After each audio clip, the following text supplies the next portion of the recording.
Maeva, one-time wife of Datum, found refuge among people of Ardis, where she gave birth to Guinevere the cuckoo child, but as the child grew, it was seen that she had red hair.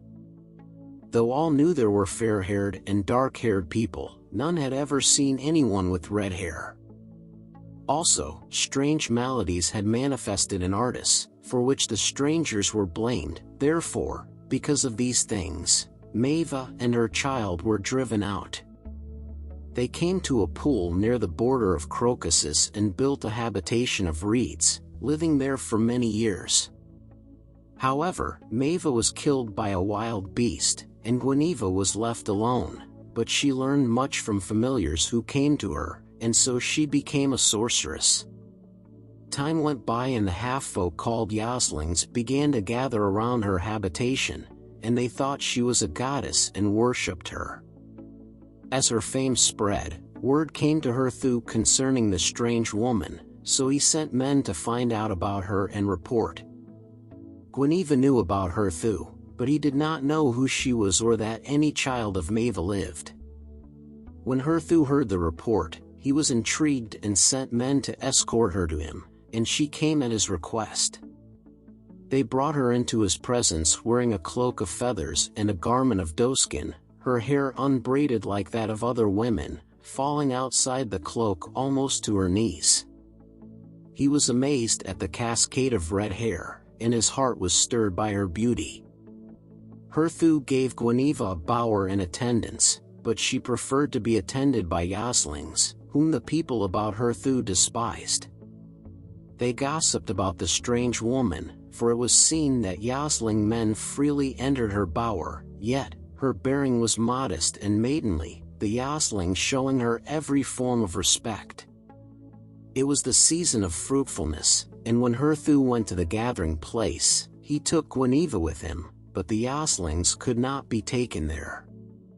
So they remained behind, but the people removed them.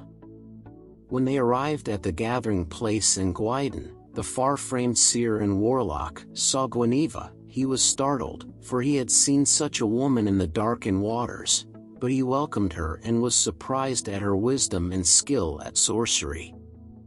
When the time came for Gwyden to prophesy and all who came to hear him were gathered about, they became apprehensive, for his coming forth was delayed, and the moon began to disappear, eaten away by the blackness of the night. Then, when they started to jostle and flee, there was a great shout, and Gwyden appeared. As he did, a great fire sprang up on either side of him. The people remained, for each was rooted to the place where he stood. Gwyden spoke at length, telling them that the night sky sign heralded a new era. That as the moon grew again in brightness, so should their race wax strong and virile, spreading wide across the face of the earth, driving lesser races before them. That a son of Herthu would lead their sons out of Crocusus, and his sons and their sons would continue westwardly, towards Hesperus, meaning land of spirits. That there they would meet their final destiny. He told them that there would be a great bloodletting, when brother would fight with brother and father with son, but that this would be the planting of the center pole, backbone, around which the framework for the structure of their race would be woven. He said, "I shall go before the vanguard in spirit." Later, Herthu asked Gwyden to cast the omen sticks and read the ashes, as he wished to know things concerning Guinevere. This Gwyden did, telling him that she was his fate-mate, one destined to be his wife, that she was indeed a true maiden, and he would not be foreridden, or wearied with riding, with contending with her behavior. He said, "She acts as she does through innocence and not through brashness." But what Gwyden told Herthu was no more than a grain in the grain sack among all that, which he knew and saw. When Herthu returned to his home site, he paid court to Guinevere and asked her to marry him, and this she consented to do after 1 year. The people, hearing what was intended, were displeased and murmured against the marriage, saying it was unseemly for their king to marry a sorceress and one strange in so many ways. Also, there was a custom forbidding the intermingling of blood, but there was no doubt as to what she was, some thinking she was one who could be acceptable. Guinevere was not the bloodkin of Herthu, so as the marriage would not be incestuous.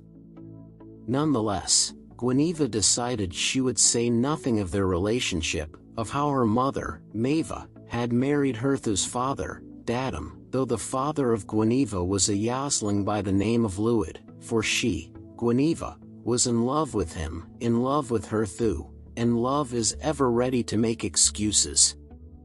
Yet, despite her knowledge and wisdom, her heart was full of fears because of her background, but she displayed none of her anxieties.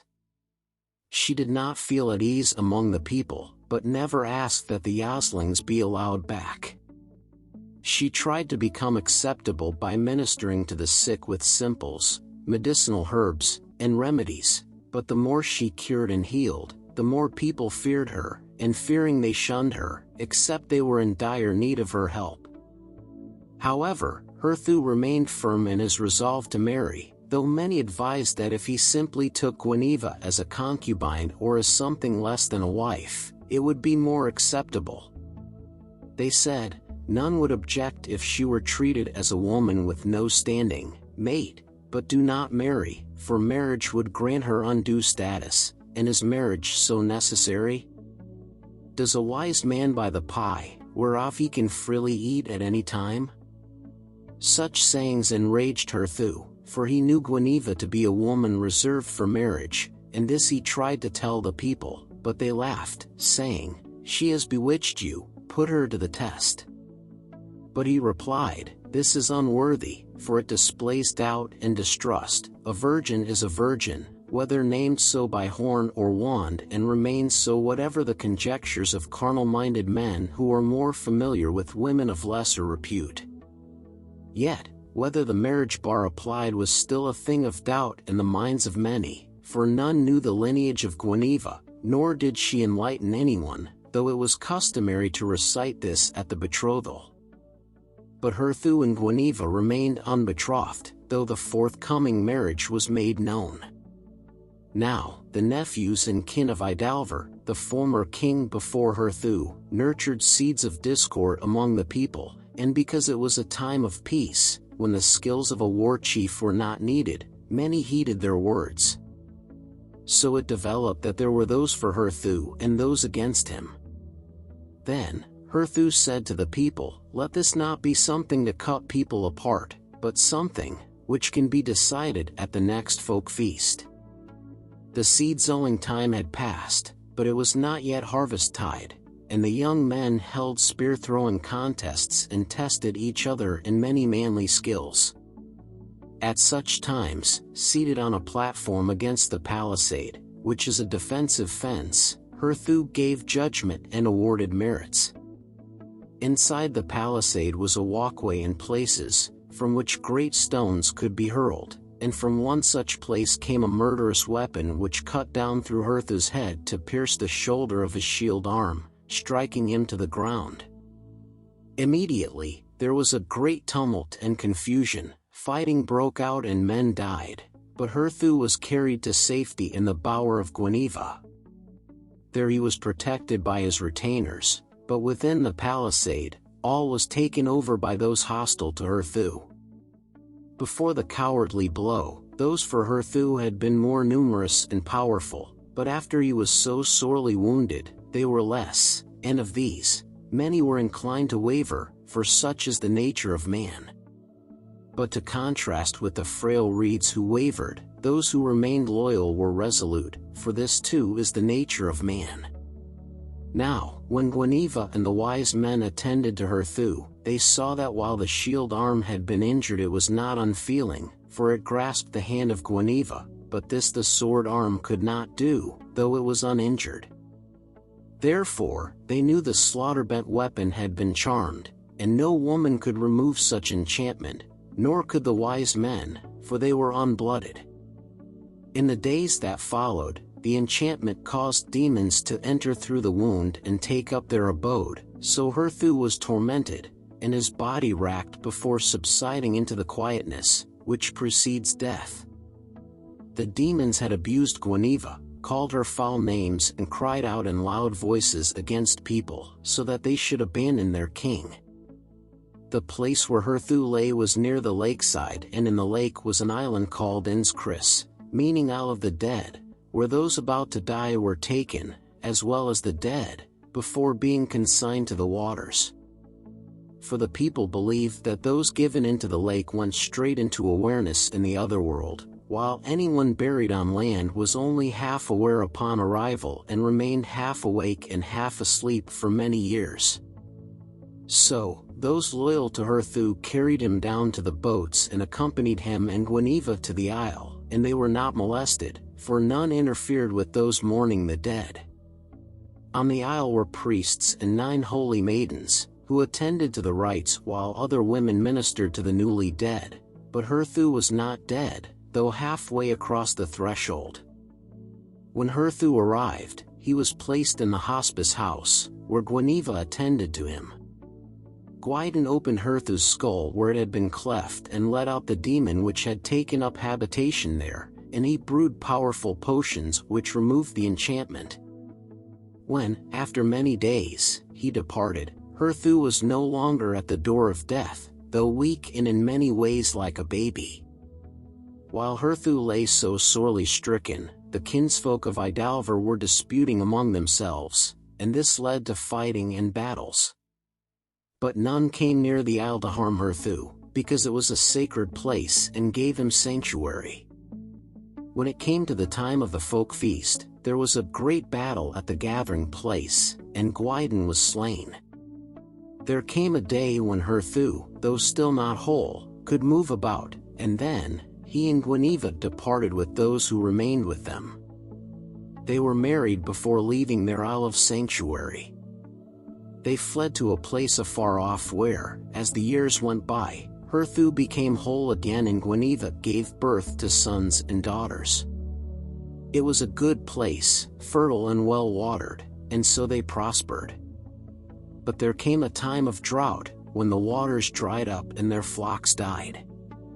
So Herthu sent men to Caucasus, and these came back saying that there, too, the land was stricken and the people distressed. He also sent others to the west, and they returned, saying that there, the land was not stricken, but the people would not accept them except with spears. Herthu then sent men back to Caucasus to tell the people there of the plenty, which lay to the west, and they came back with a war band led by Ithyllus, and many people followed. Herthu could no longer bear weapons, and his sons were as yet young and unblooded. Therefore, he gave his 2 sons, who were of sufficient age, into the keeping of Ithyllus, so they might learn the art of war, and they followed him loyally, becoming men of valor in the conflict which ensued. Many people left Caucasus and settled in the land lying to the west, and Herthu and Guinevere also settled there. Time passed, and Herthu became renowned for his wisdom, and Ithyllus king of Arania honored him with lands and servants. Herthu's 2 sons, who had followed the king and were twins, married the king's 2 eldest daughters who were also twins. This caused problems, for the king, though having 3 wives, was sonless, therefore, the twin sons of Herthu became his heirs. The king was perplexed, for the 2 men could not rule together, and both were of equal standing in his eyes. Yet, it was the king's duty to nominate his heir and proclaim him to the people so there should be no division after his death. Therefore, Ithyllus consulted Herthu as to how the judgment should be made, and Herthu said, "Let fate decree who shall be king." In Arania, the people gathered 4 times a year for the folk feasts. At such times, it was customary for new laws to be proclaimed, judgments given, and all contentious issues settled. So before the next folk feast, Herthu prepared a man-made stone from sand, clay and other things, and while it was still soft he set the hilt of his great sword, Dislana the bitterbiter, into it, and when the stone was hardened Dislana was fast. The sword-implanted stone was then set down near the place where the king gave judgment. Around it was drawn a wide circle bisected across. On the day when the people were first assembled to hear his words, Ithelus told them of his perplexity over the problem concerning the twin sons of Herthu and his daughters. He said, "So the people are not divided and the kingdom rent by strife. It is well this matter be settled now. Therefore, I am setting a fair test involving no men other than these two, whom I hold equally dear.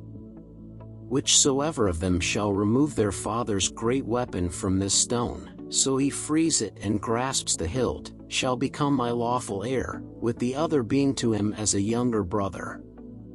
They will each try in turn during the duration of the fall of a feather, the first trier being he who casts his bracelet over the blade."